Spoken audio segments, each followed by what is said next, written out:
કે મારા નિયમ કરતનો જે છે એ બારોબાર પતી જશે, એમાં મારે કઈ જોવાપણું નથી. પણ મેરે અંશ દ્રઢ ઓરન કો કીના તા પર પતિ ખુનસાઈ, પણ મારા અંશો બીજાની તરફ એમને વાળ્યા છે, મને ભૂલાઈ અને બીજે રસ્તે વળગાડ્યા છે, એના ઉપર નિજ પતિને રીસ છે, ખુન્નસ છે.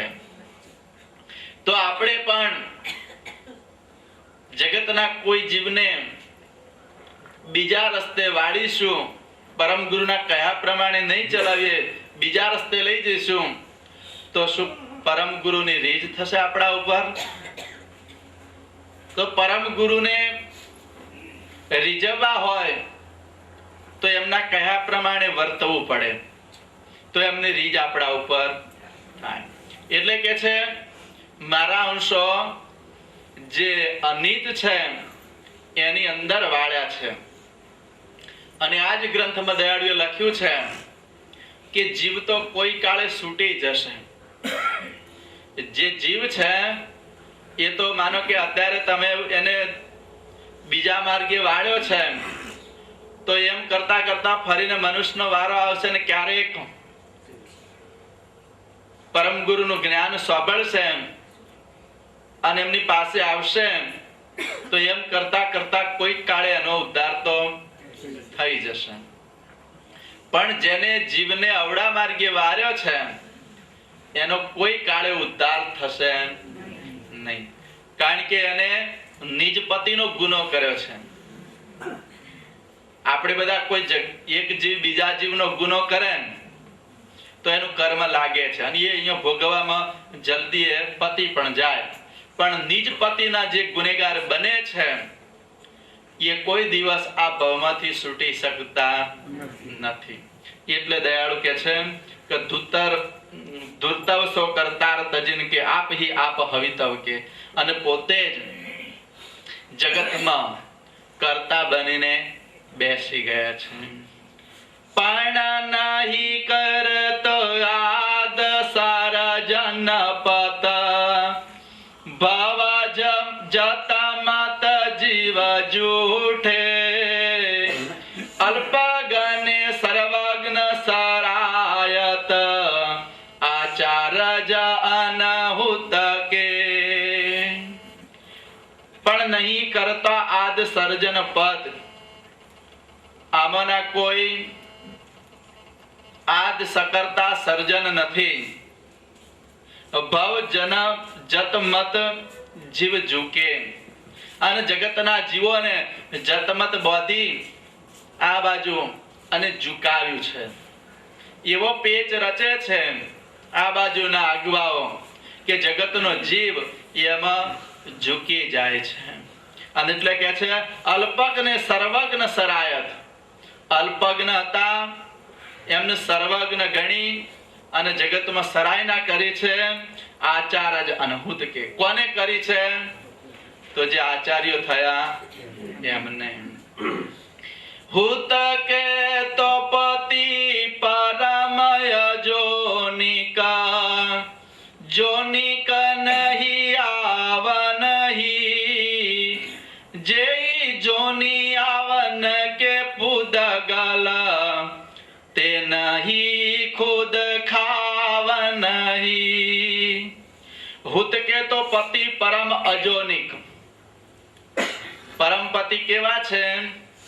અજન્મા છે, એ જન્મેલા નથી. જોનિક નહીં આવ નહીં, અને જગતનો જે જન્મનો માર્ગ છે, જન્મવાનો, શરીરને ઉત્પન્ન થવાનો, એ જોનિક નહીં આવ નહીં, એ માર્ગમાં કોઈ દિવસ આવતા નથી. જેહી જોની આવન કે પુદગલ, અને જે જગતના ઉત્પત્તિ દ્વારમાં જે પુદગલ આવે છે તે નહીં ખુદ ખાવ નહીં, એને ખુદ ખાવન કહેવામાં આવતા નથી.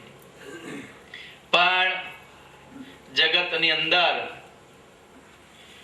જગતમાં જગતનો જીવ સાચા પતિને ન ઓળખી શક્યો, એટલે પૂતગળથી જે શરીરો જન્મ ધારણ થયા એમને જ આ જગતના નાથ ગણી અને એમની પાછળ જગતનો જીવ આસક્તિ ધારણ કરી અને અટકી ગયો છે.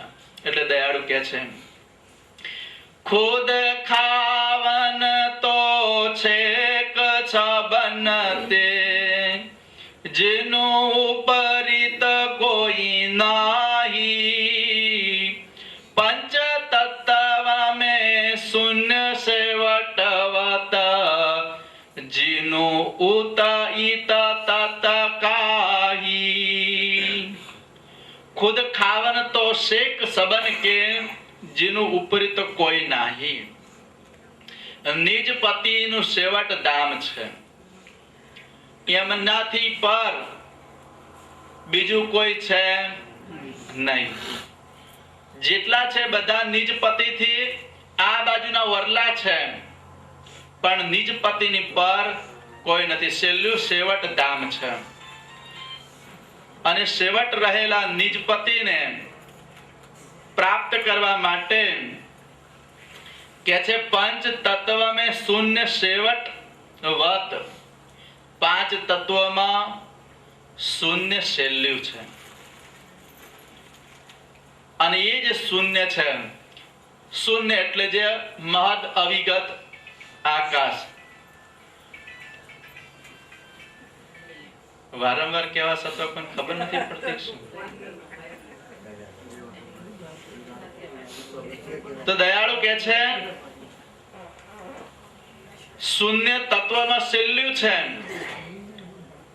સેવટ છે, જેનું ઉત ઈત તત કાહી, એનાથી પર બીજી કોઈ વસ્તુ. શૂન્ય અને સકર્તા બંને શલ્યાપદ છે. જગતની આદમાં જ્યારે જગત ન હતું ત્યારે શૂન્ય અને સકર્તાપતિ બંને હતા. અને જગત જ્યારે નહીં હોય ત્યારે પણ આ બંને રહે છે. ધંધુકાર શૂન્યની માં સકર્તાપતિ પોતે પોતામાં અભિરામ રૂપે રહે છે. અને જ્યારે એમને દ્વૈત મોજ કરવાનો ભાવ ઉત્પન્ન થાય એટલે આ ખલકના ખેલની રચના કરે છે. અને એટલે દયાળુએ લખ્યું છે, સોહમ કરુણા કર્ણન પ્રણવ ઓહંગ વિકાસા, દ્વૈત રમણ ગુંજ ગવન નિજપતિ કિયે હો પ્રકાશા. દ્વૈત રમણ કરવાની જ્યારે ભાવના થાય ત્યારે નિજ સકર્તાપતિ આ ખલકના ખેલની રચના કરે છે. અને જેટલો કાળ સુધી આ ખલકનો ખેલ ચાલે છે તેટલો કાળ સુધી પોતે એકલા રહે છે. એ કોઈને પોતાની સાથે રાખતા નથી. હવે એકલાને શું મોજ આવતી હશે. આપણે ઘરમાં 4-5 સભ્યો રોજ રહેતા હોઈએ અને અઠવાડિયું 10 દિવસ એકલા રહેવાનું થાય તો કેવું લાગે છે આપણને. અને આજુબાજુ તો કોઈ પડોશી હોય પણ કૈવલને તો કોઈ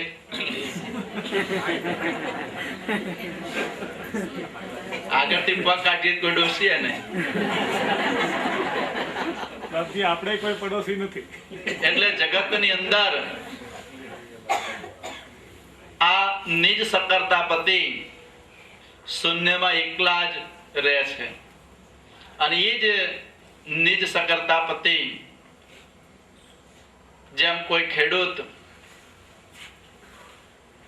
કામ કરી અને બપોરના સમયે આરામ કરે છે હથિયાર મૂકીને, અને એ જે સમય આરામ કરે છે ત્યારે પણ કે શું કહેવાય છે? ખેડૂત જ છે. એમ નિજ સકર્તાપતિ કૃતને સમેટી લે ત્યારે પણ એ નિજ સકર્તાપતિ જ છે. પણ ખેડૂત આરામ કરે છે ત્યારે એની પાસે જે ગમગતિ છે ભૂલી જતો. વાવણી કાપણી જે બધું છે એની પાસે ગમ ગતિ એ ભૂલતો નથી. એમ નિજ સકર્તાપતિ જે ખલકનો ખેલ રચેલો છે એ બધી જ ગમ ગતિ એમના અંતરપટમાં છે. એ ભૂલી જતા નથી. અને જેટલી વાર કૃતનું સર્જન કરે છે તેટલી વાર નવા અંશો ઉત્પન્ન કરે છે. અત્યારે જે અંશો ઉત્પન્ન કરેલા છે એ અંશો ફરીવાર આવતા નથી. જ્યારે જ્યારે સર્જન કરે ત્યારે નવીન નવીન અંશો ઉત્પન્ન કરે છે.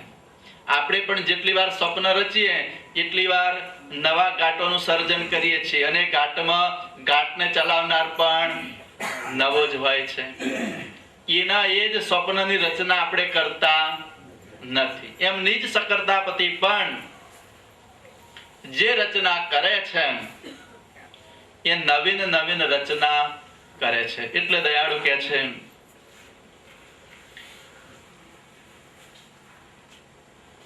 એ તો દિયે દ્રષ્ટાંત સુનવત કે અપરમ પાર દેખી ન કે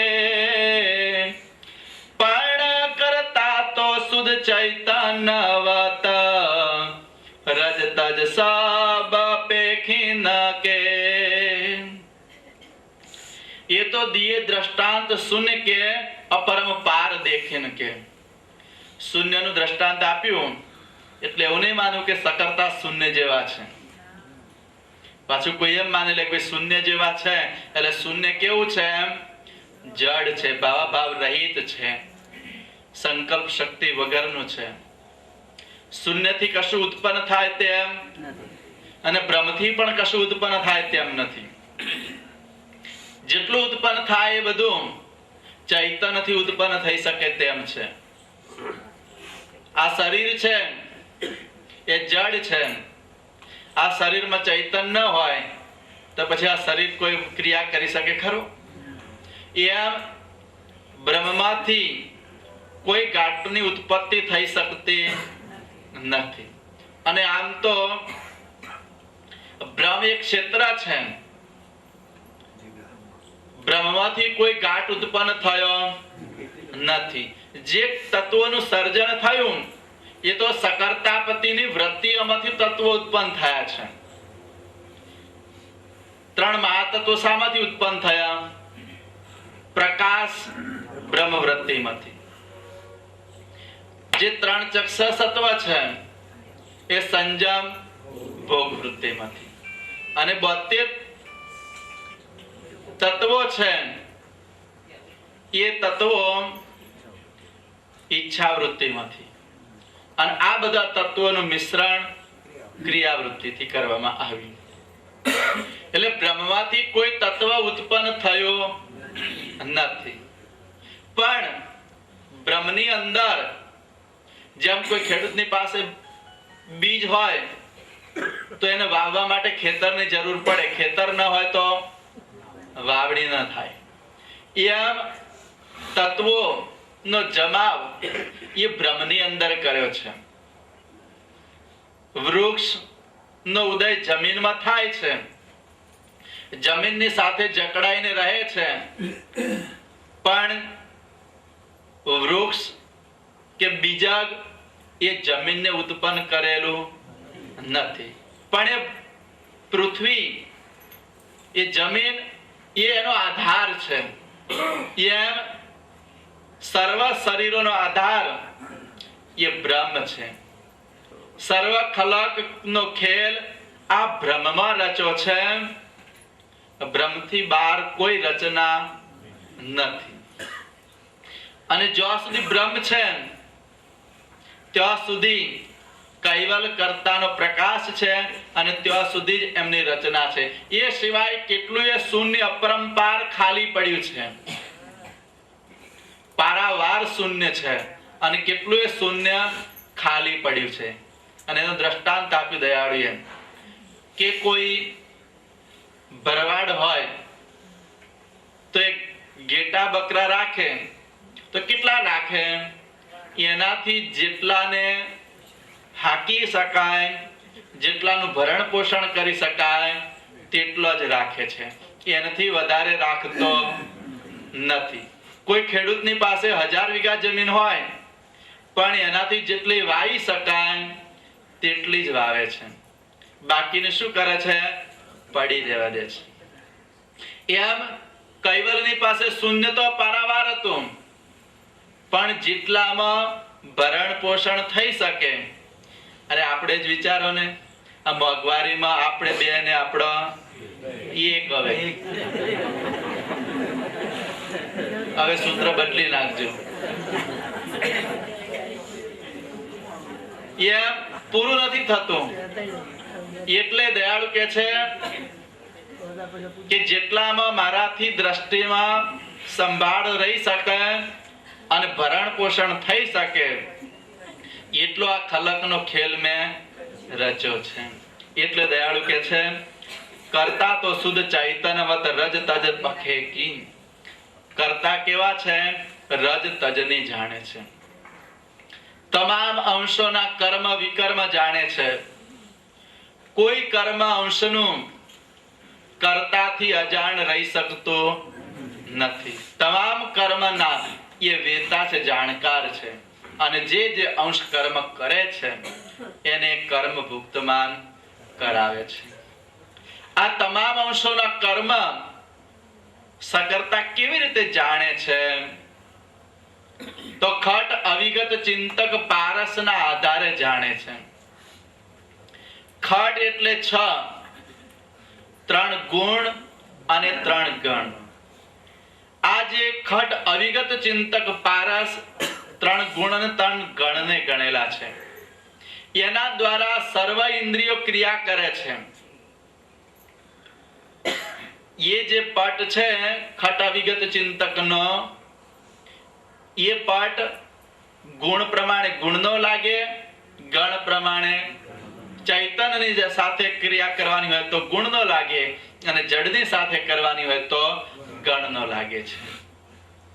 અને એને લઈ અને સકર્તા બાહ્ય દ્રષ્ટિ વડે તમામ અંશોના કર્મ વિકર્મ જાણે છે.